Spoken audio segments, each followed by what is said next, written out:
Thanks a lot. And ఒక friend అయితే ఏం చేశాడంటే పాట స్టార్ట్ అయిన దగ్గర నుంచి ఎప్పుడైతే రిథమ్ స్టార్ట్ అయిందో ఆ రిథమ్ స్టార్ట్ అయిన దగ్గర నుంచి ఒక పవన్ కళ్యాణ్ గారి ట్రాన్స్లోకి వెళ్ళిపోయాము అందరము. సో ఇంత ముందు సాంగ్కి మీరు డ్యాన్స్ బస్టర్ అని పెట్టారు కదా, దీనికి ట్రాన్స్ బస్టర్ అని పెట్టండి అన్నాడు. So that's a good idea.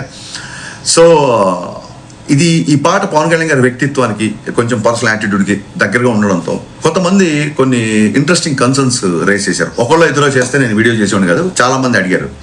So వాళ్ళ డౌట్ ఏంటంటే అన్న సినిమాలో పొలిటికల్ డైలాగ్స్ ఉంటాయా, పొలిటికల్గా రెఫరెన్స్లు కానీ అలాంటి డైలాగులు ఉంటాయా అని చెప్పి అడిగారు.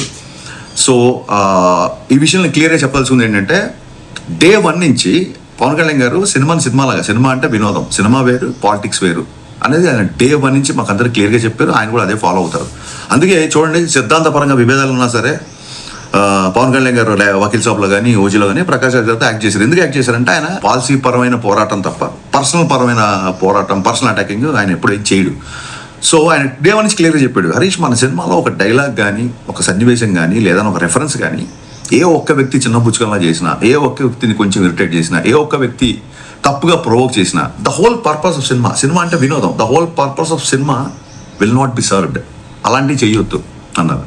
సో ఇప్పుడు గాజు డైలాగ్ ఉందంటే బ్రేక్ అయినా సరే అది పదునుగా ఉంటుంది, ఇంకా ఫైట్ చేస్తుంది అన్నట్టుగా మన హీరోకి ఎలివేషన్ ఉంటుంది తప్ప ఇంకోళ్ళని తక్కువ చేయడం కానీ, ఇంకోళ్ళ మీద సెటైర్లు కానీ, ఎటకారాలు కానీ ఉండవు.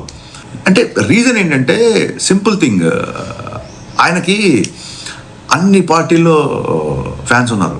వాళ్ళు ఓట్లు ఎవరికి వేసినా సినిమా అంటే ఈయన దగ్గరికి వస్తారు. అండ్ ఇంకా గొప్ప విషయం ఏంటంటే, నేను థ్రిల్ అయిపోయిన విషయం ఏంటంటే ఫ్యాన్స్ అందరూ కూడా సేమ్ ఆయన వ్యక్తిత్వాన్ని ఫాలో అవుతూ, అన్న మనకు వద్దు, మనకు పాలిటిక్స్ రెఫరెన్స్లు అయ్యి పెట్టొద్దు, మనకు ఎంటర్టైన్మెంట్ కావాలన్నా బ్లాస్ట్ అయిపోవాలి, మనకెందుకన్నా అన్నారు. నిజంగా హ్యాట్స్ ఆఫ్ అబ్బాయిలు.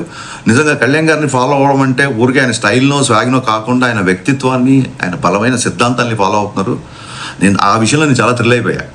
సో ప్రతి ఒక్కళ్ళు ఈ సినిమాకి వచ్చి ప్రశాంతంగా ఎంజాయ్ చేసేలాగా ఉంటుంది.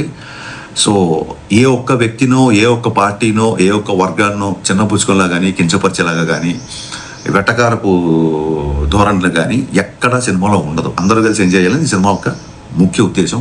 సో గైస్, బట్ ఏమాట కామాట హీరో గారిని ఎలివేట్ చేసే డైలాగులు కానీ, ఆయన పర్ఫార్మెన్స్ కానీ బద్దలైపోతుంది.